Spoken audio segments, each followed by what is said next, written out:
Hello everyone, আসসালামু আলাইকুম। কেমন আছেন আপনারা? আশা করি অনেক অনেক ভালো আছেন। আমিও ভালো আছি। তো আজকে আমি যে প্রশ্নটা নিয়েছি, এই প্রশ্নটা রাজশাহী বোর্ড 2024-এর প্রশ্ন। 2024-এর প্রশ্ন। তো দেখো, এইখানে এই যে একটা বর্তনী দেয়া আছে, সেই বর্তনীতে ধারক দেয়া আছে। একটা 6 মাইক্রোফ্যারাড, একটা 8 মাইক্রোফ্যারাড, একটা 10 মাইক্রোফ্যারাড। বর্তনীতে সঞ্চিত শক্তির পরিমাণ কত? ও, তো আমরা বর্তনীর সঞ্চিত শক্তির পরিমাণ বাহির করতে চাই।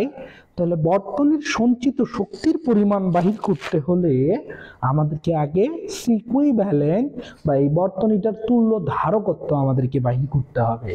তো আমরা যদি এখন তুল্য ধারকত্ব বাহির করি, তাহলে দেখো তো এগুলো কিভাবে সংযুক্ত আছে? সিরিজ কানেকশনে আছে। ওকে, তাহলে এইটা ধরে নিলাম C1, C2, C3। Here C1 equal to the 6 microfarad is equal to 6 into 10 inverse 6 Faraday. Then C2 equal to the 8 microfarad, then 8 into 10 inverse 6 Faraday.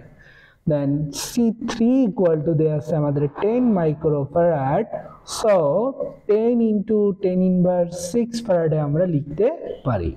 তো আমরা জানি ধারক যদি শ্রেণী সমবায়নে থাকে বা ধারকের যদি শ্রেণী সংযোগ বর্তনী হয়, তাহলে C equivalent equal to হবে 1 divided by C equivalent equal to 1 divided by C1 plus 1 divided by C2 plus 1 divided by C3। তো আমরা ছোট্ট খাট্ট ভাবে এই প্রুফটা দেখে আসি। দেখো, আমি ধরে নিলাম এই ধারকটায় আছে বা এই ধারকের বর্তনীটা আছে, যে ধারকের বর্তনীটার বিভব হইল V। বিভবটা আমাদের কত? বিভবটা আমাদের V।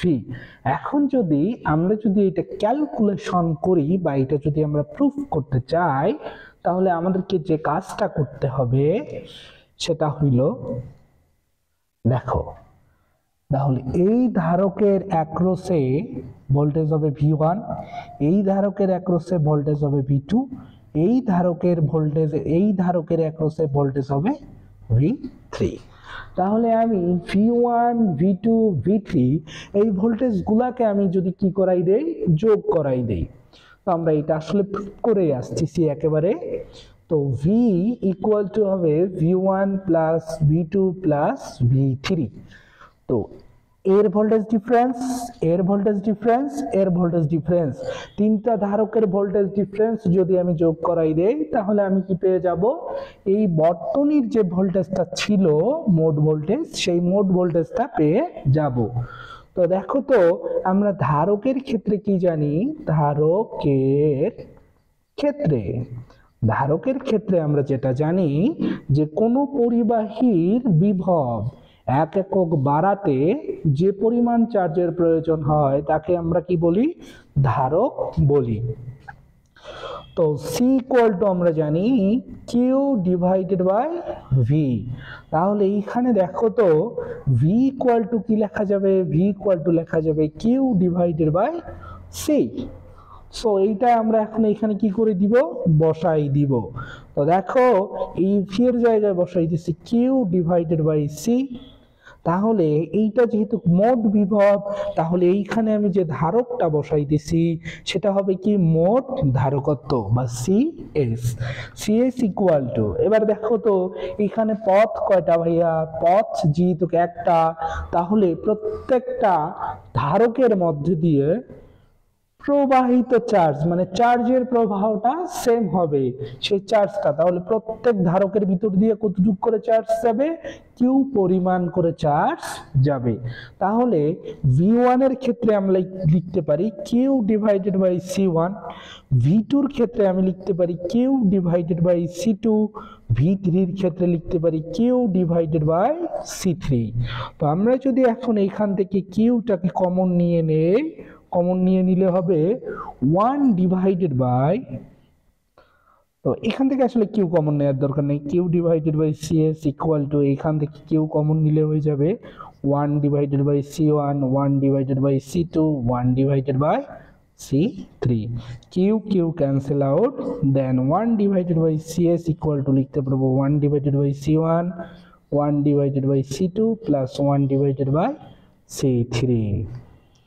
ওকে, এখন দেখো তাহলে যদি ধারকের শ্রেণী সমবায়ন থাকে তখন আমরা সূত্র লিখব কি 1 ডিভাইডেড বাই সিএস বা C equivalent equal to 1 divided by সি1 প্লাস 1 ডিভাইডেড বাই সি2 প্লাস 1 ডিভাইডেড বাই সি3।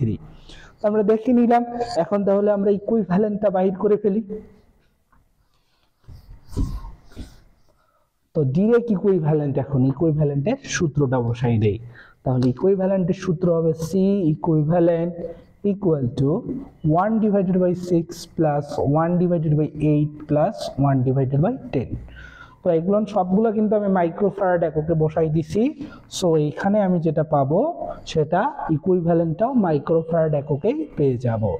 তাহলে 6 8 10, 6 8 10 এটা লসাগু কত হবে? তাহলে দেখি একটু 6 8 10, 2 দিয়ে দিলে 3 4 5, আর যায় না 3 দুগুণ 6, 5 6 30, 4 30 120। তাহলে এলসিএম হলো 120। 6 দ্বারা যদি এটাকে ভাগ করে দেই তাহলে হয়ে যাবে শুধু 20, তাহলে 20 প্লাস 8 দ্বারা যদি এটাকে ভাগ করে দেই, 8 দ্বারা ভাগ করলে হয়ে যাবে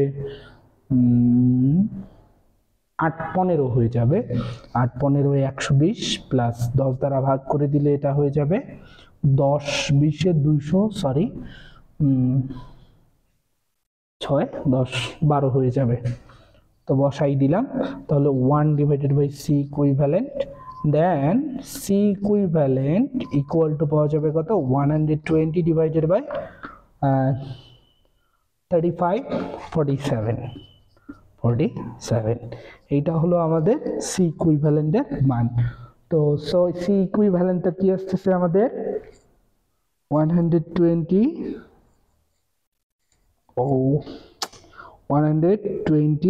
ডিভাইডেড বাই 47, তাহলে আসলো আমাদের 2.55 ইন্টু 2.553 মাইক্রোফ্যারাড। তাহলে এইটা আসতেছে 2.553 ইন্টু 10 ইনভার্স 6 ফ্যারাডে। এইটা আমরা পেয়ে গেলাম তুল্য ধারকত্ব। তো এখন আমরা কি করব? সঞ্চিত শক্তি বাইর করব। তো সঞ্চিত শক্তি আমরা কি জানি? ধারকের সঞ্চিত শক্তি, সঞ্চিত শক্তি ইউ ইকুয়াল টু আমরা জানি হাফ সি ভি স্কয়ার। তো এইখানে মজার ব্যাপার দেখো, কোনো ভোল্টেজ দেয়া নাই, যেহেতু দেয়া নাই আমরা এটাকে এইভাবেই লিখে দিলাম। তো সি এর মান আমাদের কত? 2.55 10 ইনভার্স 6 ইন্টু ভি স্কয়ার। এটা হলো আমাদের ধারকটার সঞ্চিত শক্তি। কিন্তু আমাদেরকে যদি ভি দেয়া থাকতো তাহলে আমরা সুন্দরভাবে বাইর করে দিতে পারতাম, যেহেতু দেয়া নাই আমরা ধরে এই মানটা বসাই দিয়ে রাখলাম। দেন দেখো ঘ নম্বরে তোমাদেরকে যেটা বলছে যে সর্বাধিক শক্তি সঞ্চয়ের জন্য উদ্দীপকের সমবায়টি যথার্থ ছিল কিনা। সর্বাধিক শক্তি সঞ্চয়ের জন্য উদ্দীপকের সমবায়টি যথার্থ ছিল কিনা। তাহলে আসেন একটু দেখি।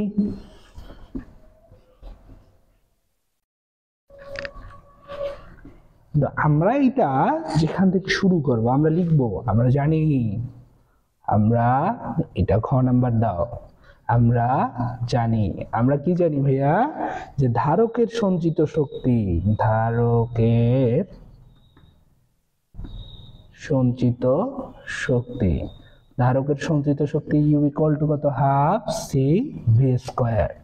তো এখন দেখো তার মানে ভি, এইখানে তো সোর্স ভোল্টেজ একটাই, তাহলে ভি এর কোনো চেঞ্জ নাই, তাহলে ইউটা কার সমানুপাতিক? ইউটা হলো আমাদের সি এর সমানুপাতিক, অর্থাৎ ধারকত্ব আমাদের যত বেশি হবে সঞ্চিত শক্তির পরিমাণও তত বেশি হবে।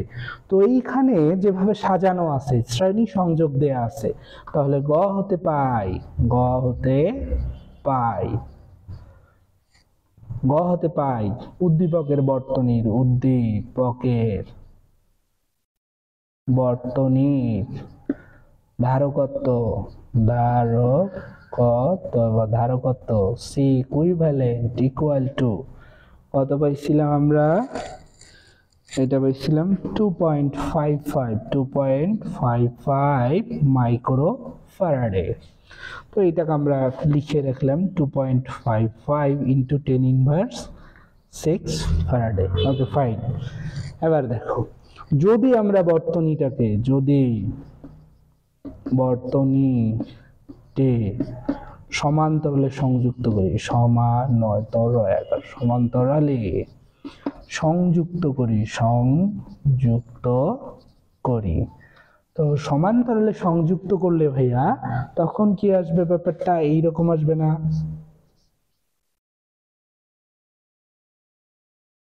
তখন কিন্তু ব্যাপারটা এইরকম চলে আসবে। তো দেখো C1 C2 C3 তাহলে দেখো ভাইয়া এখানে তুল্য ধারকত্বটা সি ইকুইভ্যালেন্ট। তো সমান্তরাল সমবায়নের ক্ষেত্রে সি ইকুইভ্যালেন্ট আমরা কি জানি? সি ইকুইভ্যালেন্ট আমরা জানি C1 plus C2 plus C3। তাহলে সি ইকুইভ্যালেন্ট, এইটা সি ইকুইভ্যালেন্ট সিরিজ কানেকশন, এটা সি ইকুইভ্যালেন্ট প্যারালাল কানেকশন। তাহলে এইখানে আমাদের কত 6 প্লাস 8 প্লাস 10, তাহলে কত আসছে 24 মাইক্রোফ্যারাডে। দ্যাট মিন্স 24 ইন্টু 10 ইনভার্স 6 ফ্যারাডে। তো এখন দেখো শক্তি, এইখানে শক্তি তো U1 ডিভাইডেড বাই আমি লিখলাম U2। তাহলে U1 এর ক্ষেত্রে আমরা কি লিখতে পারবো? U1 এর ক্ষেত্রে লিখতে পারবো half C1 V square. U2 এর ক্ষেত্রে আমরা লিখতে পারবো হাফ C2 V স্কয়ার। তাহলে V square cancel out, half cancel out. তাহলে এইখানে থাকতেছে কত C1 মিন্স টু কত 2.55 divided by 2.55 into 10 inverse 6 divided by 24 into 10 inverse 6। এটা কেটে দিলাম।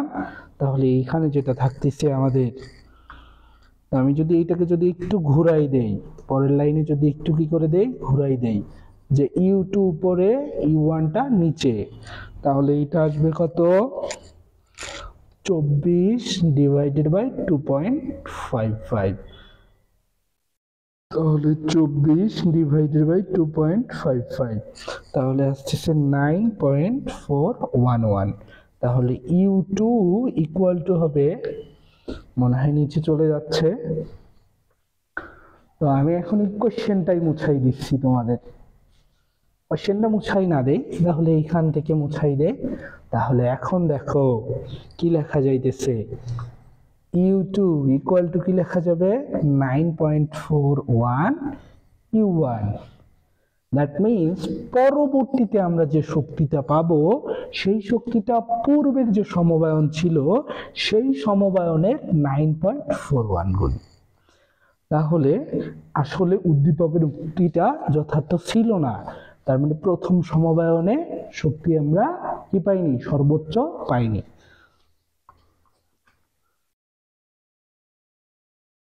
উদ্দীপকের সমবায়নটি সর্বাধিক শক্তির জন্য যথার্থ নয়। আশা করি আপনারা বুঝছেন, আর না বুঝলে ভিডিও নিচ্ছে ভাইয়াকে সুন্দরভাবে একটা কমেন্ট করে যাবেন, ভাইয়া তার যথাসাধ্য দিয়ে তোমাদেরকে বোঝানোর চেষ্টা করবে। আজকে এতটুকুই, গুড বাই, আসসালামু আলাইকুম। দেখা হবে নতুন একটা ভিডিওতে, নতুন একটা বোর্ড প্রশ্ন সমাধান পর্বে। আসসালামু আলাইকুম।